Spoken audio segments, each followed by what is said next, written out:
बिस्मिल्लाहिर्रहमानिर्रहीम। अस्सलाम वालेकुम, वेलकम टू माय चैनल। आज हम बना रहे हैं बहुत ही मज़े के क्रिस्पी से मसालेदार आलू के फ्राइज। ये बहुत मज़े के बनते हैं और इनको बनाना बहुत आसान है। आप अगर इनको एक दफ़ा बनाएंगे तो आप बार बार मसालेदार फ्राइज बनाएंगे। बहुत ही मज़े के बनते हैं क्रिस्पी से। आप इनको ज़रूर ट्राई कीजिएगा, अपने बच्चों को बना कर दें, अपने मेहमानों को खिलाएं। बहुत ही आसान रेसिपी है। तो चलिए जल्दी से हम इसको बनाना स्टार्ट करते हैं। मज़ेदार से पोटैटो स्नैक्स बनाने के लिए मैंने यहाँ पे ले लिए हैं 2 बड़े आलू। इनको मैंने छील कर पानी में डाल दिया था, छिलका मैंने इनका उतार लिया था। तो इस तरीके से हम इनको काटेंगे। ये देखिए इस तरीके से आपने इनको काट लेना है। और ये देखिए कितने बड़े बड़े हमारे फ्राइज जो हैं वो तैयार होंगे। तो आप इनको पोटैटो स्टिक भी कह सकते हैं, बहुत ही अच्छे लगते हैं दिखने में। ये देखिए आपने 3 पार्ट में आलू को काट लेना है और फिर इस तरीके से आपने काट लेने हैं अपने फ्राइज। तो इसी तरीके से मैं अपने सारे फ्राइज जो हैं वो काट लूंगी।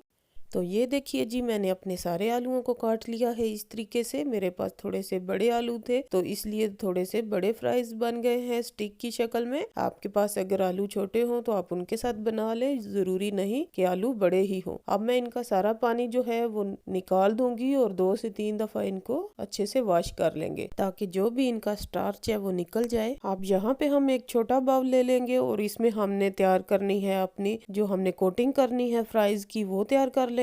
अब यहाँ पे मैं 4 से 5 टेबल स्पून लूंगी मैदा। मैं ये मैदे के साथ बना रही हूँ। आप अगर कॉर्नफ्लोर या चावल का आटा इस्तेमाल करना चाहते हैं तो आप वो भी कर सकते हैं। अब हम इसमें मसाले ऐड कर लेंगे। 2 टीस्पून हम इसमें शामिल करेंगे चिली फ्लेक्स, 1 टीस्पून डालेंगे सुरख मिर्च, 1 टीस्पून भर के मेथी डालेंगे, इसकी बहुत ही अच्छी खुशबू आती है। आधा टीस्पून हम इसमें डालेंगे हल्दी और 1 टीस्पून हम इसमें भर के नमक डालेंगे। नमक आप अपने टेस्ट के हिसाब से भी डाल सकते हैं, कम या ज्यादा कर सकते हैं, और दूसरे मसाले भी आप कम या ज्यादा कर सकते हैं। अब यहाँ पे हम 1 टीस्पून खुशक धनिया लेंगे और उसको हाथों के साथ इस तरह मसल के हम डाल देंगे।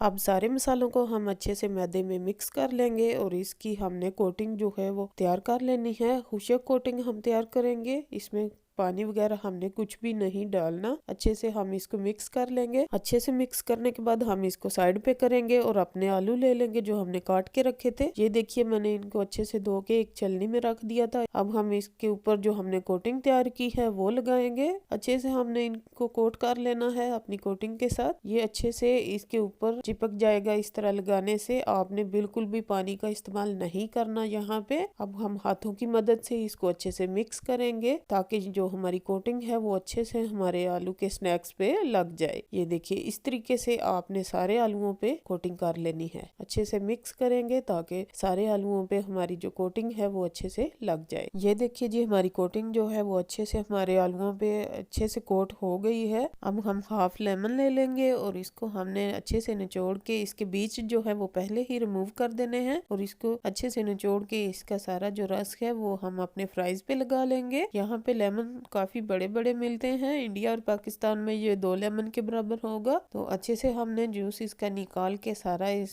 अपने फ्राइज पे लगा लेना है। अब लेमन लगाने के बाद हम दोबारा से इसको एक दफा अच्छे से मिक्स कर लेंगे ताकि इसकी जो कोटिंग है वो अच्छे से इस पे लग जाए। अच्छे से मिक्स कर लेंगे। ये देखिए जी दोबारा से हमने एक दफा इसको अच्छे से मिक्स कर लिया है। हमारी जो कोटिंग है वो अच्छे से हमारे फ्राइज पे लग चुकी है। तो हमने सारे मसाले यूज किए हैं और लेमन का भी यूज किया है। तो बहुत ही चटपटे से हमारे फ्राइज जो है वो तैयार होंगे। तो चलिए जल्दी से हम अब इनको फ्राई कर लेते हैं। अब ऑयल हमारा यहाँ पे गर्म हो चुका है तो हम एक एक करके अपने फ्राइज इसमें डालते जाएंगे और इनको फ्राई कर लेंगे। हम उतने ही फ्राइज डालेंगे जितने हमारे पैन में आराम से आ जाएं। तो 1 से 2 मिनट हम इनको बिल्कुल भी नहीं छेड़ेंगे। उसके बाद हम इनको हिलाएंगे। अब 2 मिनट के बाद हम अपने फ्राइज को हल्का सा हिला लेंगे। ये देखिए अब इनके ऊपर से मसाला बिल्कुल भी नहीं उतरेगा। हम इनको आराम से पलट लेंगे। पहले आपने 2 मिनट इनको बिल्कुल भी नहीं छेड़ना, क्योंकि अगर आप पहले इनको हिलाएंगे तो इनका सारा मसाला जो है वो उतर जाएगा। हमारे जो फ्राइज हैं वो क्रिस्पी नहीं बनेंगे। तो इसलिए आपने 2 मिनट इनको बिल्कुल भी नहीं छेड़ना। तो अब हम दूसरी साइड से भी 2 से 4 मिनट इनको फ्राई कर लेंगे। तो इसी तरीके से हम इनको पलट पलट के फ्राई कर लेंगे। तकरीबन 8 से 10 मिनट लगेंगे इनको फ्राई करने में। तो ये देखिए जी हमारे फ्राइज जो हैं वो बहुत अच्छे से क्रिस्पी से फ्राई हो चुके हैं, बहुत ही मजे के। इनका कलर देखे देखिए कितना प्यारा है और मसाले से भरे हुए हैं, मसालेदार से फ्राइज हमारे। तो चलिए अब हम इनको प्लेट में निकाल लेते हैं। ये देखिए बहुत ही क्रिस्पी से मजेदार से हमारे फ्राइज जो है वो तैयार हैं और इसी तरीके से हम अपने सारे फ्राइज जो हैं वो फ्राई करते जाएंगे और प्लेट में रखते जाएंगे। तो ये देखिए जी हमारे सारे फ्राइज जो हैं वो फ्राई हो चुके हैं। बहुत ही चटपटे से मसालेदार से हमारे फ्राइज जो हैं वो बन के तैयार हैं। आप इनको जरूर ट्राई कीजिएगा और आप इनको चटनी केचप किसी भी चीज के साथ खा सकते हैं, चाहे तो ऐसे भी खा सकते हैं। बहुत ही मसालेदार यमी से ये फ्राइज बनते हैं। तो ये देखिए मैं आपको तोड़ के दिखाती हूँ ये अंदर तक कैसे फ्राई हो चुके हैं। ये देखिए बहुत ही क्रिस्पी हमारे फ्राइज तैयार हुए हैं। तो अगर आपको मेरी वीडियो अच्छी लगे तो वीडियो को लाइक और शेयर कीजिएगा और मेरे चैनल को सब्सक्राइब कर दीजिएगा। मिलते हैं एक नई वीडियो में, तब तक के लिए अल्लाह हाफिज।